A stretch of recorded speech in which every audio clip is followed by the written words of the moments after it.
Welcome back, everybody. Well, we have been talking about the escalating humanitarian crisis that continues along the U.S. southern border, with thousands of children who are coming here often alone and are crowding into centers in the U.S. Joining us now, Congressman Henry Cuellar, a Texas Democrat who's been on the front lines, and he joins us now. Welcome, Congressman. Great to have you here today. Thank you, Uma. I know you have been following this very closely. You've been down to the border yourself. Give us some real perspective about what you're seeing and what's happening with these children. Well, first of all, let's look at the big picture. Just in the month of May of this year, 48,000 people were stopped and detained by Border Patrol. 48,000 in just the month of May.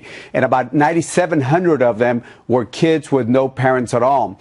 So that tells you there's a huge amount of folks who are just coming in a wave of humanity. And to go in and to those stations and see those young kids and the people that are coming in, it's just heartbreaking. Some of the Border Patrol told me, look, we're some of us are former military. We've been in Iraq and Afghanistan. But when you're a father or a mother and you see kids with no parents coming in, that's where the humanitarian crisis comes in, besides the homeland situation that we're facing on the border. It's so tragic. What are these children telling you? Why are they there alone? They are fleeing their countries because of safety concerns?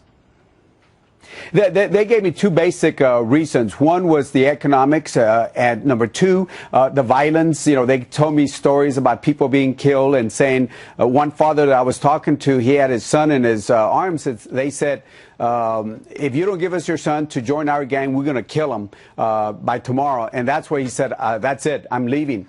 But I think tied into that also are the fact that some of those kids told me that they got parents over here, whether it's in Chicago, New York, L.A., other parts of the country. They're trying to join with their families.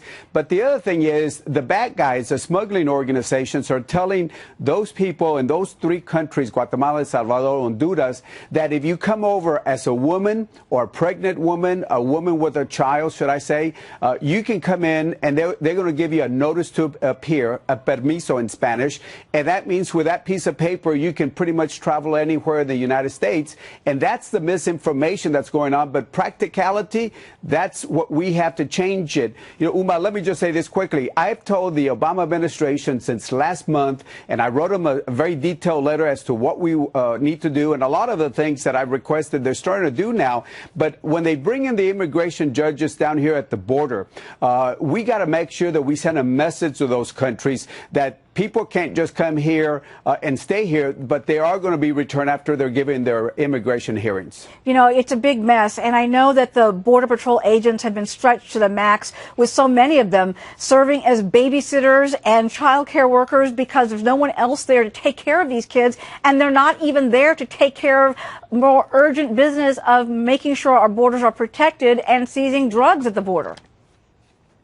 Excellent point. Excellent point. And I've spent a lot of time with the men and women of the Border Patrol. Let me say they're doing an outstanding job. But, you know, when they tell me that 40 to 50%, that's using their numbers, not my numbers, 40 to 50% of an agent's time that's working on this type of cases is used to process the individual, move them around, taking care of them. The question then becomes, who's taking care of the border if 40 or 50% of an agent's time is done processing individuals? That means that drugs are going to be coming in. That means that bad people are going to come in. And that causes not only a humanitarian crisis, but in my opinion, a homeland situation. Well, let me ask you really quickly in the few seconds we have left. Texas Governor Perry wants those borders to be secured by the National Guard. What do you think about that? Well, you know, in the National Guard or even the DPS, he's talking about bringing DPS in, as long as they do the focus just on the criminal element, not immigration, because they're not equipped to do immigration patrol. But as long as they do the support or watch out or take care of the criminal element and go after the criminal element, I think as long as they coordinate with Border Patrol together as a team, that will be fine. But are you hopeful we're going to sort this out? I mean, it's a real problem right now. We've got so many people at odds, and we don't really know how we're going to coordinate all this ultimately to get these kids put back with their parents or sending them back. Nobody wants to do that. Right, and it's a difficult issue, but again, we are playing defense on the 1 yard line, and that is the U.S.-Mexico border. We got to play defense on the 20-yard line, work with Mexico, secure the border with Guatemala, work with the Central American countries, because again, we can't return anybody back to one of those Central American countries if they don't give us a travel visa. We just can't put them in a plane. And by the way, several times a week, there are about 25 flights that go from the U.S. to Central America to send back the male adults. The problem is the mothers and the kids are over here. How do we process that faster so we can send a message that, we got a problem and you just can't come in and go into the U.S. at any time? Well, I know you're keeping close watch on this, and something that is very important and something we have to get under control. Congressman, thank you so much for joining us. We'll check back with you as this continues. Thank you, Uma. Thank you. Thank you.